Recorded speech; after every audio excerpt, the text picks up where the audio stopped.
Hello, my name is Jen Estes, and I'm a senior at Lake Washington High School in Kirkland.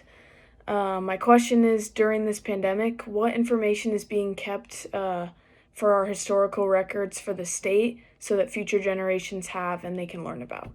Thanks. Well, this has been such a great set of questions. Thank you again.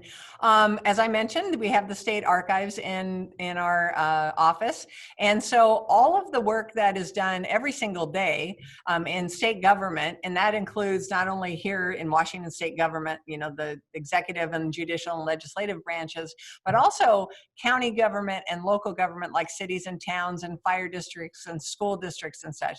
All of those organizations do a lot of creating paper and creating documents and things to document the work that they do. So we actually keep a lot of that for a very short period of time. They're called records, and it depends on the law of how long we have to keep them.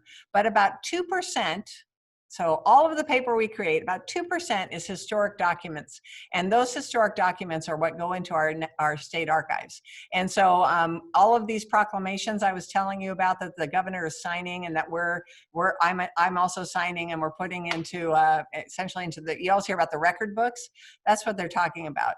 So we're going to be keeping all of these things and documenting them in our state archives. And I can tell you that my state archive staff is looking at all of this activity through that prism of, we want to make sure we document the really important things that are happening, things that have historic value, financial historic value, or legal financial historic value.